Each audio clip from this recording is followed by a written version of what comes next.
Bonsoir. Alors hier, en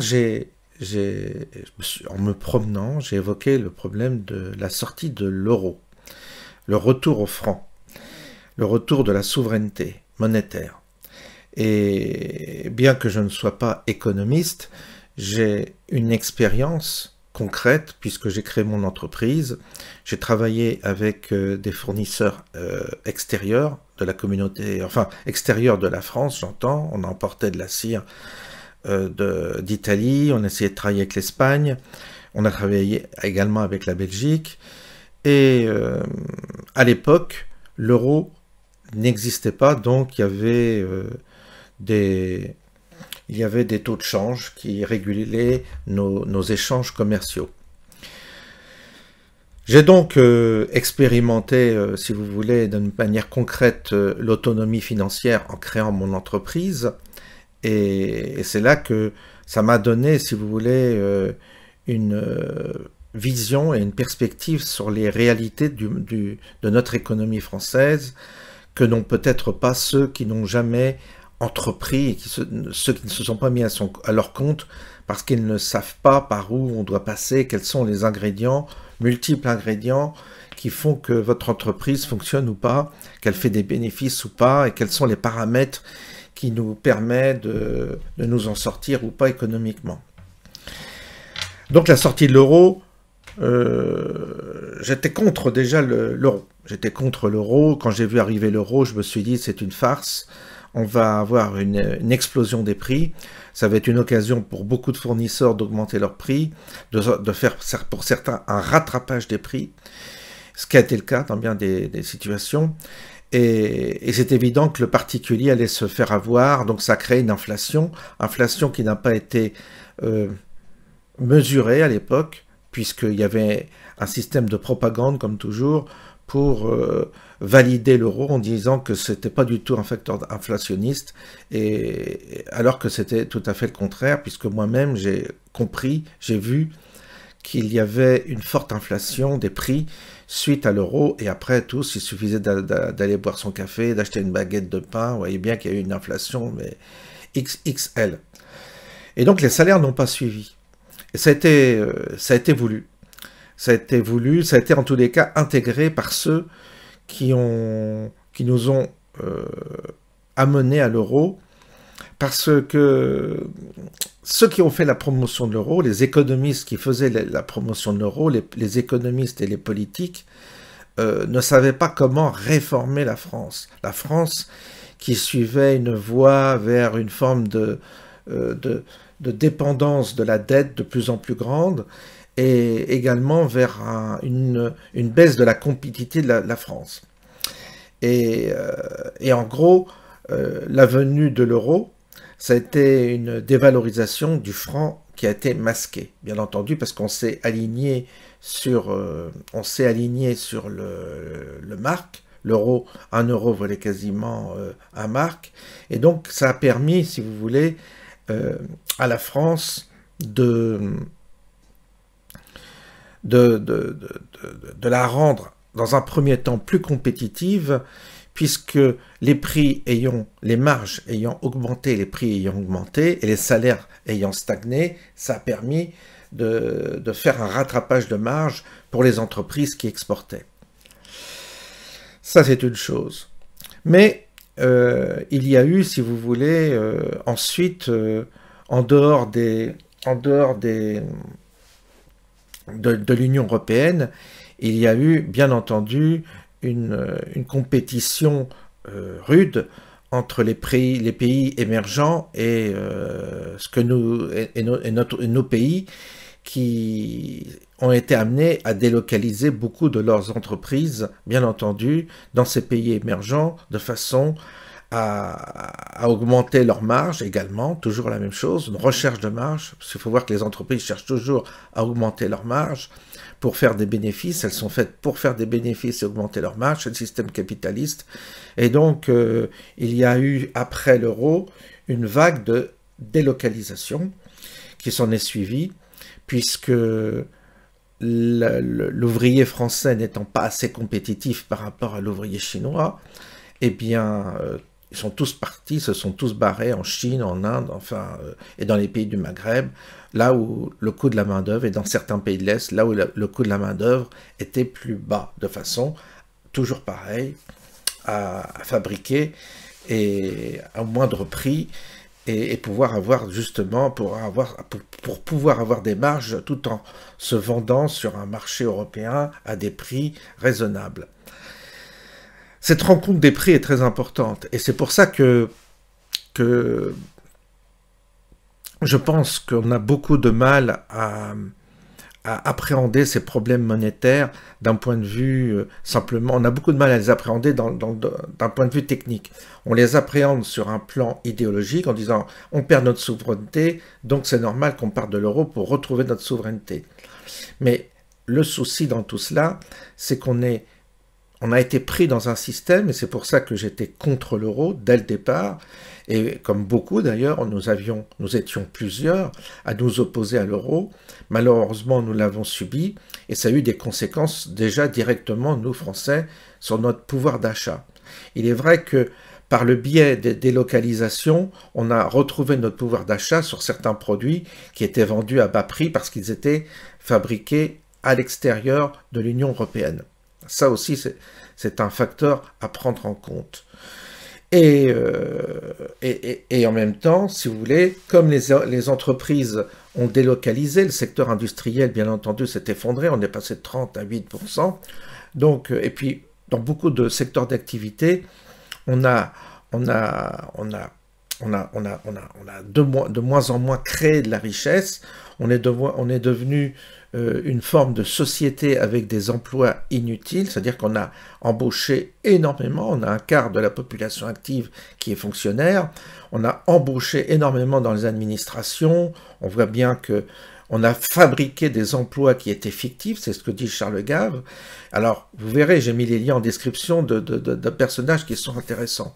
Vous avez Charles Gave, vous avez Asselineau, où j'ai essayé de retrouver péniblement son hypothèse de sortie de l'euro, comment lui, il l'envisageait techniquement, mais j'ai pas trouvé grand-chose. Philippot, j'ai pas trouvé grand-chose non plus. Au niveau technique, il y a que Charles Gave qui explique quels sont les effets de cette sortie de l'euro. Tous ces gens-là sont pour la sortie de l'euro. Charles Gave est pour, mais lui, Charles Gave, en fait, il dit, et je trouve que son raisonnement est le meilleur, il dit, ok, sortir de l'euro, c'est possible et c'est souhaitable, parce que ça permettra ça sera plus un cache-misère. L'euro est un cache-misère, c'est-à-dire que l'euro, d'une certaine manière, a caché la misère des pays qui étaient vraiment en grosse difficulté et qui ne méritent pas d'avoir une monnaie qui soit indexée sur la monnaie allemande. Et donc, du coup, il aurait fallu, nous, continuer des dévaluations qui nous auraient permis de garder notre compétitivité, mais qui auraient eu aussi des conséquences par rapport aux importations et par rapport aussi à notre santé économique, puisque de toute façon, un pays qui dévalue sans arrêt avec une monnaie faible, on ne construit pas une richesse sur de tels paramètres. Et donc, Charles Gave dit, si vous passez à l'euro, si vous passez au franc, pardon, vous allez avoir votre thermomètre qui va prendre la température exacte de la santé de votre économie. Et donc, il dit, ça sera un bon moyen de juger si la politique économique est bonne ou mauvaise. Si nous avons des pitres et des incapables à la tête de l'État pour conduire notre système, faire les réformes, etc. Si on a des gens qui n'embauchent que des fonctionnaires et qui continuent à imposer drastiquement le privé, eh bien, on ira dans le mur. Et ce sera le côté bénéfique du franc nous permettra au moins de sanctionner directement les politiques qui font n'importe quoi. Et c'est là où il voit l'avantage du franc, c'est-à-dire que ça reste un instrument de mesure de notre politique économique. Donc c'est pas le fait d'avoir le franc qui fera qu'on ira mieux, c'est le fait qu'on aura un instrument de mesure qui sanctionneront les politiques économiques hasardeuses, qui consiste évidemment à développer l'assistanat, sur le dos de ceux qui fabriquent de la richesse. Et donc, le but du franc, ce serait de réinstaurer une société qui fabrique de la richesse, c'est-à-dire qui enrichit ceux qui fabriquent de la richesse et qui appauvrit ceux qui ont décidé de vivre comme des parasites qui ne servent à rien dans la société. Vous voyez un peu le bouleversement, quand vous voyez le nombre d'emplois fictifs en France, vous voyez un peu le bouleversement que ça risque de provoquer. Il faut l'avoir à l'esprit. Mais je pense que cette hypothèse me semble également, pour moi, me semble la meilleure. En fait, sa théorie à Charles Gave, je l'intègre parce que je me dis qu'en effet, il vaut mieux avoir un thermomètre qui révèle la véritable température que vous avez que d'avoir un thermomètre biaisé qui ne prend pas votre température et qui vous fait croire que vous êtes en bonne santé alors que vous êtes en mauvaise santé. L'instrument qui vous permet de juger si vous êtes en bonne santé ou en mauvaise santé, c'est la monnaie du pays. Et là, on a masqué ça, on a mis un masque, on a mis toute la poussière sur le tapis, avec un euro indexé sur le marque, et qui nous donne le sentiment d'avoir une monnaie relativement forte, alors que nous ne devrions pas avoir une monnaie forte. Tout le monde le pronostique quasiment, si nous sortons de l'euro, fatalement, il y aura une dévaluation du franc, c'est automatique, ça là-dessus, tout le monde s'entend, même Asselineau le dit, et je pense que toute personne sérieuse sait que ça va nous conduire à une dévaluation du franc, ce qui permettra, disent certains, d'augmenter nos exportations et de réduire notre déficit extérieur. Sauf que, pour exporter des biens, il faut produire des biens. Et dans un pays où il y a une production industrielle de 8%, je ne vois pas ce qu'on va pouvoir exporter. Alors, des armes peut-être, des Airbus et des cacahuètes, j'en sais rien, mais c'est ça le souci. C'est là-dessus que moi-même je m'interroge. Oui, ça va être bien de pouvoir exporter à un prix plus compétitif, mais encore faut-il avoir des choses à exporter. Hein, on n'a pas de matières premières à exporter et on n'a pas non plus énormément de production industrielle et de produits à exporter. Donc il faudra fatalement augmenter notre production industrielle et agricole également pour pouvoir exporter des biens à un prix moindre et au moins de retirer le bénéfice de cette dévaluation du franc qui est presque incontournable et donc qui me semble même personnellement incontournable. La dette, elle sera, comme disent les économistes, elle sera transformée en francs, et donc nous aurons toujours une dette à rembourser, ça on ne peut pas y échapper. Donc qui dit dette dit nécessité d'avoir une croissance économique forte pour réaliser des ressources nécessaires fiscales pour rembourser cette dette, première chose. Et deuxième chose, nécessité aussi de suivre un peu les taux d'intérêt, puisque les taux d'intérêt, évidemment, augmentent le remboursement de la dette. Donc, quid de ce qu'il en sera des taux d'intérêt par rapport à la dette, j'entends dont on sera obligé de rembourser, pardon.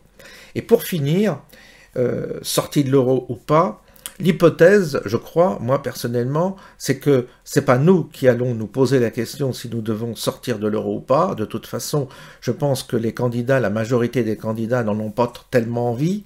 Il n'y a que Philippot et Asselineau qui parlent de sortie de l'euro d'une manière radicale. Les autres sont beaucoup plus doux, on verra ça plus tard, on s'arrangera, tout ça. Pourquoi? Parce qu'ils savent que, voilà, c'est un peu délicat de transformer l'économie française en même temps que de sortir de l'euro, puisque l'un nécessite l'autre. Si vous retrouvez le franc, à ce moment-là, comme je vous dis, il faut transformer notre économie en une économie productive. Ça veut dire qu'il va falloir faire de la formation professionnelle, il va falloir que nos universités, nos écoles d'ingénieurs se mettent à fabriquer des gens qui ont de la matière grise et qui sont capables justement de fabriquer du matériel performant, puisqu'il n'y a que comme ça qu'on arrivera à sauver notre économie. Sinon, c'est pas qu'avec une multitude de chômeurs, d'assistés et de gens qui sont fonctionnaires dans les administrations, j'entends, que le pays va s'en sortir.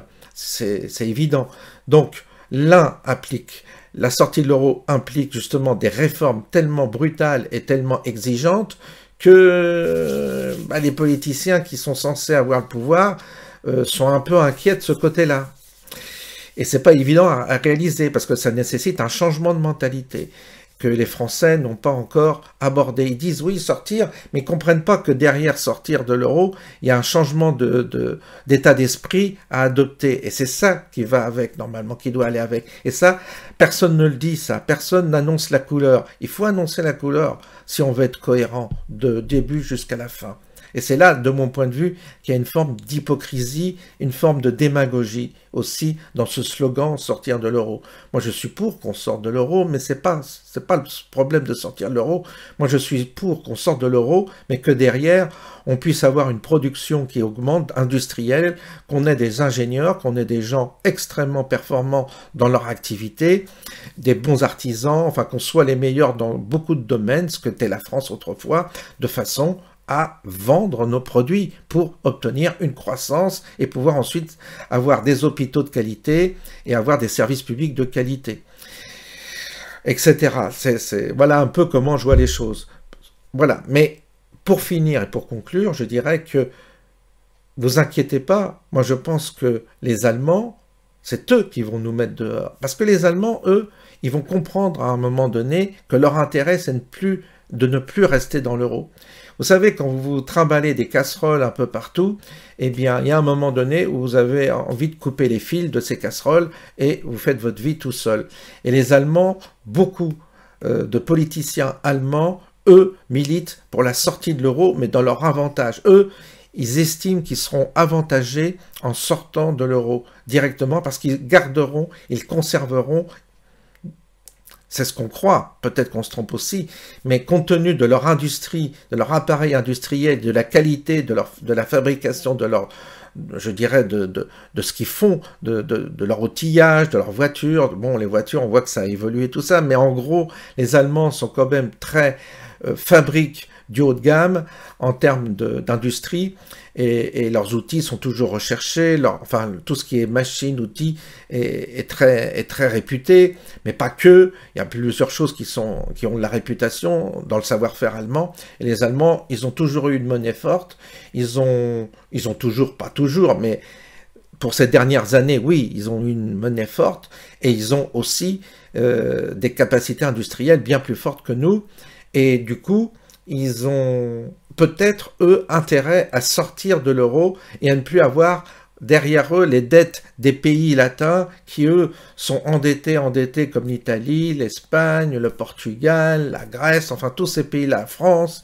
tous ces pays-là sont fortement endettés et eux, ils ont peut-être envie de s'échapper de cette nasse dans laquelle ils se sont pris pour justement voler de leurs propres ailes, et donc ils diront peut-être aux autres, un jour les Allemands, nous on sort de l'euro, débrouillez-vous avec vos monnaies. Et du coup là, on subira la sortie de l'euro, et on ne sera peut-être pas prêt justement à faire les réformes nécessaires pour s'adapter à cette sortie de l'euro. Ce qui nous conduirait justement à, si la sortie de l'euro nous est imposée par les Allemands, ça veut dire que les Allemands, eux, ont compris que c'était dans leur intérêt de sortir de l'euro et d'avoir un marque fort aux dépens d'autres pays comme l'Italie, l'Espagne, le Portugal, la France, la Grèce, nous aurions une monnaie extrêmement faible dont nous ne pourrions pas profiter parce que nous n'aurions plus de capacité d'exportation, première chose, et deuxième chose, nous serions toujours dépendants d'importation, et donc nous paierions les énergies et les matières premières et tous les produits qui viennent d'ailleurs beaucoup plus chers, évidemment, si nous n'avons pas en contrepartie de fortes exportations qui permettraient de maintenir le franc. Parce que le franc va s'effondrer si on n'a rien à proposer au reste du monde. C'est comme ça que ça fonctionne l'économie. C'est toujours une histoire d'échanges commerciaux. C'est pour ça que si vous fabriquez de la qualité, vous êtes au top. Si vous faites de la merde, vous êtes foutu, vous coulez. Un pays coule, un pays qui devient très médiocre dans son éducation, dans sa formation et dans ses éléments qui la composent. Si les gens deviennent idiots, bêtes et ne savent plus fabriquer de la qualité, bah votre pays s'effondre. C'est logique. C'est là où je voulais en venir quand j'évoquais cette sortie de l'Europe dont on prétend que c'est la clé de tout. C'est une des clés, mais une clé qui nécessite des contreparties et des efforts que je ne vois pas pour l'instant ni amorcer, si vous voulez. Donc commençons à amorcer les efforts, c'est-à-dire des efforts de qualité dans la fabrication de nos produits. Essayons de réimporter des usines et de l'industrie de façon à être capable justement d'avoir une forme d'autonomie. Et encore, c'est un peu illusoire l'autonomie, mais tout au moins avoir des produits que l'on puisse échanger avec d'autres pays, vu que nous n'avons pas, déjà en premier lieu, nous n'avons pas de matières premières. Donc il faut bien, pour que nous ayons ces matières premières, il faut bien que nous échangions autre chose, des produits de valeur ajoutée. Donc vous voyez un peu la complexité de ces sujets. Alors, évidemment, les commentaires que j'ai lus hier, il y a des commentaires, parce que je vois malheureusement des gens adhérer à des leaders avec une forme de dogmatisme. Ils n'acceptent pas la réflexion, ils n'acceptent pas une réflexion ouverte, bienveillante et qui est nécessaire parce que si on est buté et qu'on adopte une forme de credo en suivant un leader, en disant il faut sortir de là, oh, tout sera merveilleux. C'est idiot, c'est vraiment un raisonnement bête et idiot, stupide. Il faut étayer ces raisonnements, il faut les consolider par une réflexion analytique, une réflexion intelligente, globale.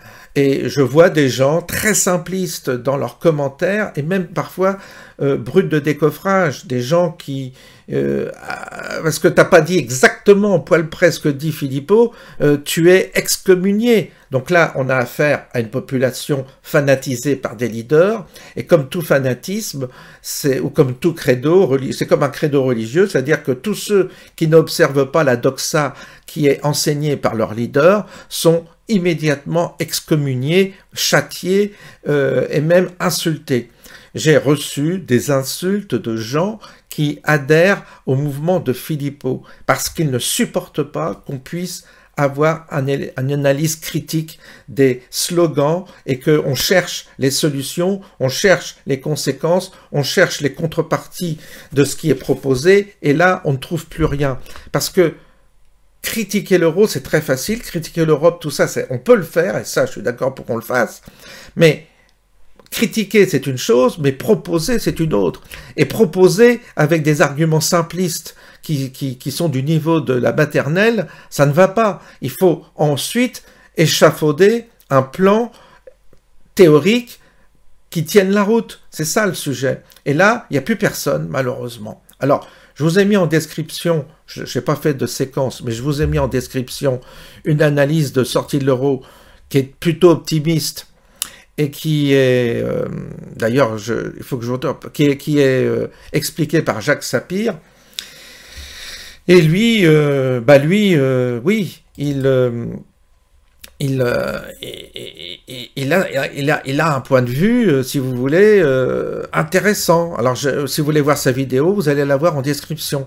Parce que, alors là, il apporte des éléments. Alors, après, on peut discuter. C'est intéressant. Lui, il évoque des hypothèses qui sont intéressantes, mais pareil.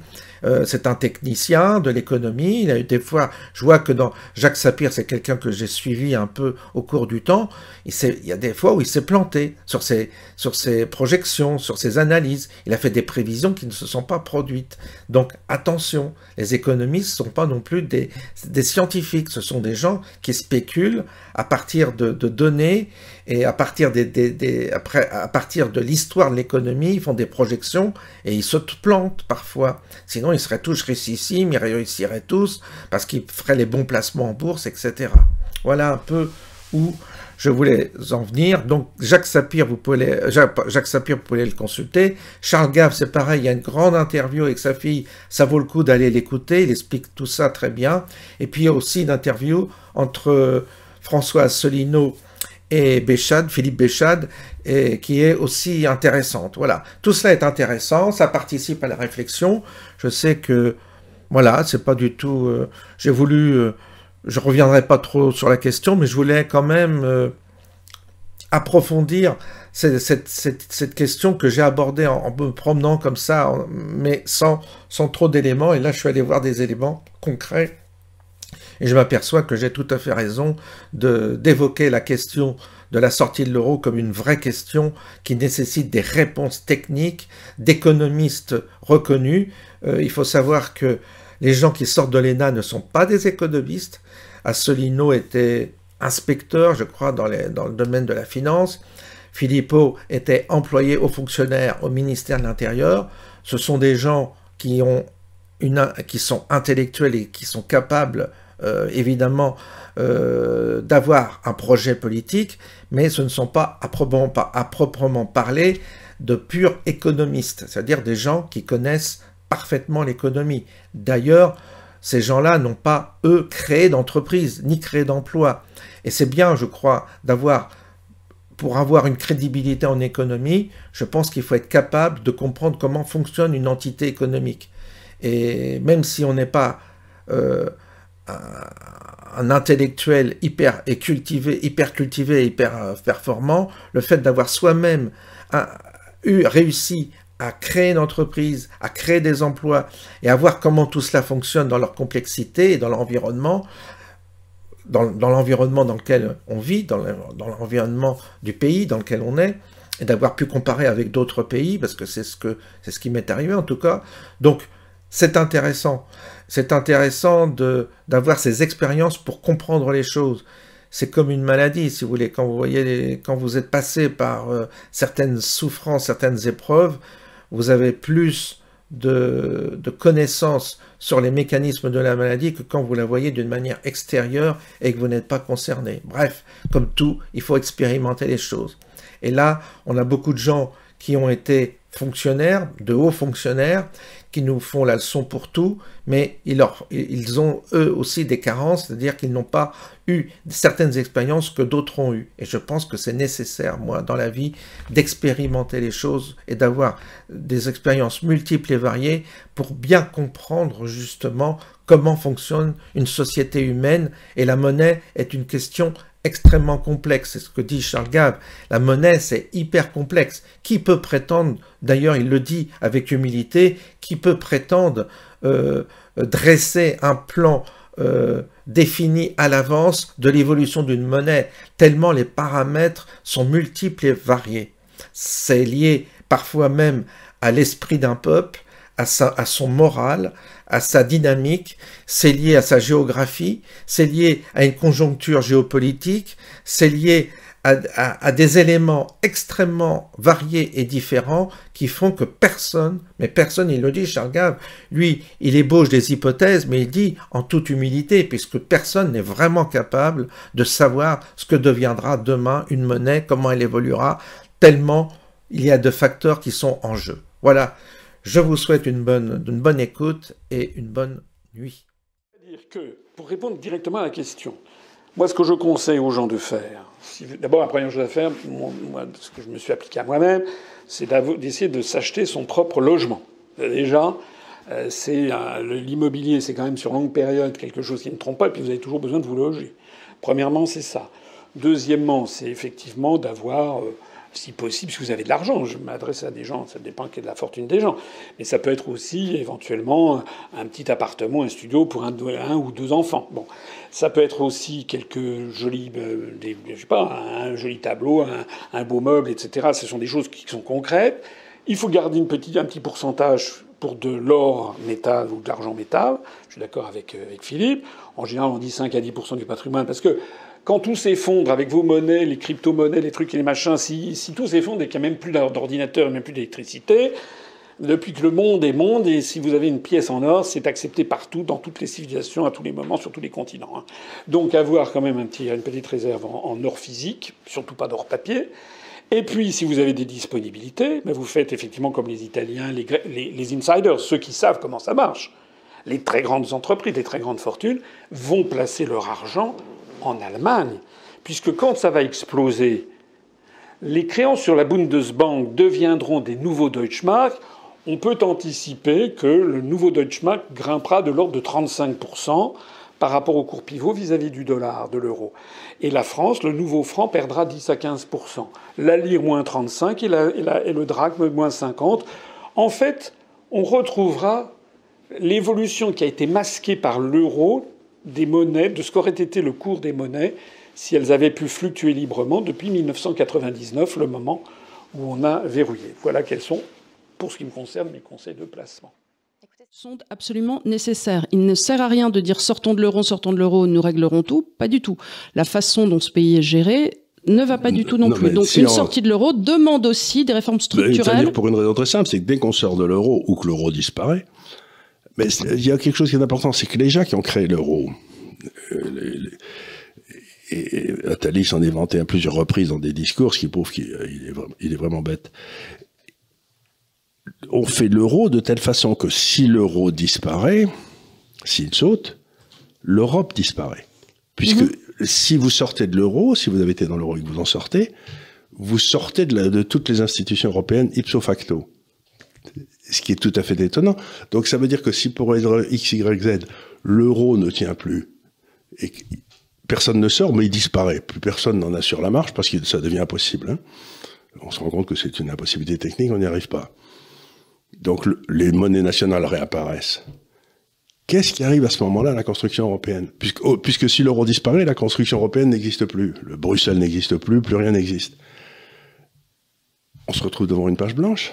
Donc il faudra à ce moment-là qu'on ait des gens de qualité, des diplomates, qui se réunissent entre eux et qui disent « Bon, il y avait un certain nombre de trucs qui ont marché en Europe, il y en a un certain nombre de trucs qui n'ont pas marché, on va essayer de garder ce qui marchait et de virer ce qui ne marchait pas. » Mais ça va être très difficile. J'en veux beaucoup à tous ces gens-là, parce qu'en créant toutes ces institutions européennes pour bloquer avec l'aide de l'euro, etc., les dettes communes qui étaient interdites, eh bien, ils ont mis en danger l'Europe que j'aimais bien d'avant, qui était l'Europe de la subsidiarité. C'est-à-dire qu'on va tuer le mauvais cochon, en quelque sorte. C'est eux qu'il fallait tuer, mais en fait, on va tuer un cochon qui n'était pas si malsain que ça, celui d'avant. Comme la grande question qui va se passer aux politiques dans les années qui viennent, c'est si l'euro disparaît, comment on essaye de maintenir une partie de l'acquis européen qui était pas mal. Alors, la dernière question qui est quand même importante et qui revient, c'est si nous devions revenir à un franc, une monnaie nationale, ça serait la relabellisation de notre dette. Et quelque part, le risque aussi encouru sur une hausse de cette dernière. Nous sommes aujourd'hui effectivement très lourdement endettés sur les marchés et ces dettes ont été émises en euros. Toutefois, il existe une loi qui s'appelle la Lex Monetae, plus vieille des lois, qui dispose que n'importe quel État peut aujourd'hui décider d'émettre sa propre monnaie sans aucun étalon prédéfini. C'est même pas ça, c'est qui dit que la dette française est dans la monnaie qui a cours dans l'État souverain français. C'est-à-dire que si demain l'État français décide que la monnaie c'est le franc français, la dette française est ipso facto immédiatement transférée en franc français et on n'en a rien à foutre du fait qu'elle était en euros. À ce moment-là, ça veut rien dire. C'est-à-dire que, encore une fois, la dette française est dans la monnaie de l'État souverain français. Et si l'État souverain français décide que c'est plus l'euro, c'est le franc, personne n'a rien à dire. Et très important, cela ne peut pas être considéré légalement comme un défaut. Non. C'est une relabellisation de cette dette dans la monnaie qui a cours à l'instant T. Et pour les contrats qui auraient été émis... Ils sont transférés instantanément. Alors, dans ces cas-là, tu peux avoir recours, si ça a été émis dans un autre... Si ça a été émis, par exemple, à Londres, une dette en euros d'une société française... À ce moment-là, c'est le droit anglais qui s'applique. Et dans ces cas-là, tu dois effectivement mais je crois que c'est un petit delta, on est sur 4%. 4 ou 5%, 4 ou 5% des dettes émises. Et c'est surtout des dettes du secteur privé, c'est pas des secteurs... Et dans ces cas-là, effectivement, il faudrait demander un arbitrage ou une cour de justice. Mais il n'est pas certain, encore une fois, que l'euro qui existerait, d'abord il faudra encore qu'il y en ait un. Alors on serait obligé à ce moment-là de recalculer la valeur de cet euro compte tenu des composantes. C'est pas possible. T'as des gens qui font ça très bien. Une machine à calculer, ça le fait très bien. Mais surtout, ce que ça veut dire, c'est que, eh bien, si on a raison et si pour une fois on n'a pas d'étanches qui continuent à avoir le pouvoir en France, eh bien à ce moment-là, il serait tout à fait possible, ce serait même très probable, que le franc monte par rapport à l'euro. Oui. Donc, ce que je veux dire, c'est que les gars qui seraient à Londres, ils seraient pas pénalisés d'avoir payé des euros, ils seraient au contraire gagnants, quoi. C'est très curieux parce que les monnaies, c'est ce que me dit Didier, avec qui, comme vous le savez, je travaille beaucoup, c'est quand même, dans l'analyse économique, ce qu'il y a de plus difficile. Parce que ça fait jouer des flux, ça fait jouer des stocks, ça fait dans 2 pays différents, qui ont des attitudes différentes, des droits différents. Donc, faire une analyse sur les monnaies, c'est vraiment prendre le risque de se casser la gueule, quoi. C'est vraiment... Mais aujourd'hui, moi je prends ce risque en disant, écoutez, il est en train de se passer quelque chose, c'est que la rentabilité du capital investi va exploser dans une partie importante du monde, qui est à la fois quelque chose de très important, c'est que si tu cherches des jeunes de 20-25 ans qui sont bien formés, qui ont fait de bonnes études, dans les 10 ans qui viennent, 100% de ces gens seront dans l'océan Indien. Il n'y en aura plus nulle part ailleurs. Chez nous, il n'y en aura plus, ils sont vieux. En Chine, il n'y en aura plus. Donc, c'est le seul endroit du monde où tu as une réserve de main-d'œuvre bien formée, etc. Donc, c'est évident que ça va boomer. C'est là où tout va se passer. Et donc, les monnaies qui se sont mises dans des espèces de carcans imbéciles ou qui ont accumulé des dettes pendant les périodes où c'était facile, devraient connaître des problèmes. C'est tout ce que j'essaie de dire aux gens. Donc, c'est un peu bête de les avoir, quoi. Alors, l'autre chose aussi, c'est combien ça nous coûterait cette affaire. Je rappelle quand même que la gestion du Covid et ainsi de suite, en tout cas depuis que M. Macron est au pouvoir, nous a coûté, alors attention, 700 milliards d'euros. 700 milliards d'euros. Donc depuis que M. Macron est arrivé aux affaires, la France a augmenté sa dette de 700 milliards. C'est inimaginable. Et on n'a rien de plus, hein. Et ça serait, c'est pas comme si les écoles fonctionnaient mieux, les hôpitaux et ainsi de suite. Donc là, le coût d'une sortie de l'euro serait à peu près pour la France de 20 milliards. Donc c'est de l'argent, je ne dis pas, mais je rappelle que 20 milliards par rapport à 700 milliards M. Macron a dépensé là il y a peu, c'est peanuts. Et surtout, ça serait pour récupérer une souveraineté. Et ça se retrouve toute notre souveraineté, et donc les entrepreneurs français peuvent à nouveau bâtir des usines en France. Parce il y aurait toute une série de choses qui se mettraient à jour et à prix. Donc vraiment, moi je regarde ça. Et on aurait le potentiel à nouveau d'avoir le contrôle de notre monnaie, ce qui permet de faire des dévaluations, des injections. On est libre. On est libre et on peut à nouveau un petit peu influer sur nos vies. Et il y a une sanction sur ceux qui gèrent mal. Parce que pour l'instant, M. Macron, il a fait n'importe quoi, mais l'euro, il n'a pas bougé. Enfin, en franc français. Donc, ce système de l'euro a été bâti par une classe administrative pour pouvoir foutre en l'air la monnaie sans en subir la sanction dans les votes. Ben voilà, c'est ce à quoi on assiste. La bonne nouvelle, c'est ça risque d'arriver à sa fin. C'est en train de se terminer.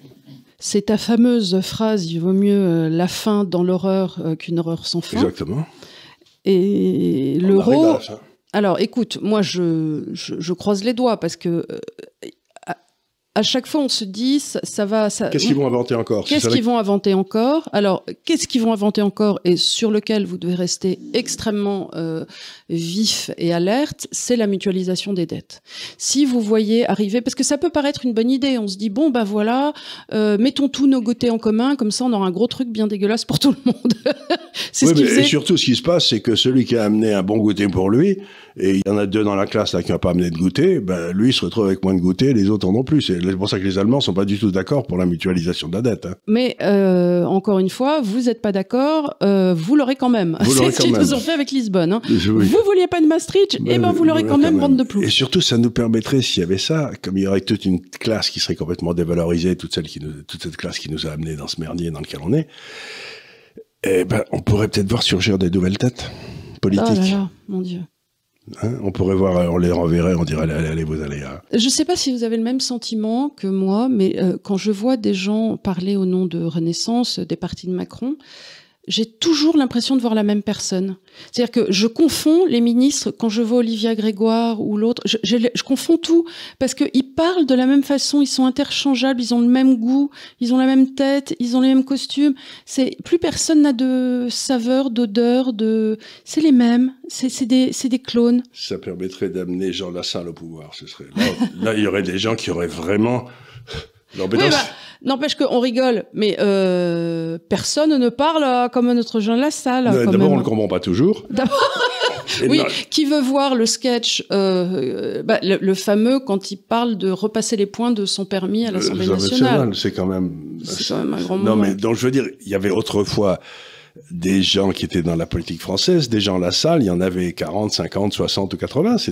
Ça faisait partie du folklore politique, ces gars-là. Maintenant, on n'a plus que des espèces de petits zombies. Donc, on verrait peut-être des gars arriver des provinces qui ont des idées, qui ont quelque chose à dire et qui n'ont pas peur de dire des conneries, quoi. Ça me ferait tellement plaisir, moi, de retrouver une Assemblée nationale où il y ait des paysans, des artisans, pas simplement des gars qui ont fait l'ENA, quoi. Ça me fatigue. Non, mais je suis d'accord.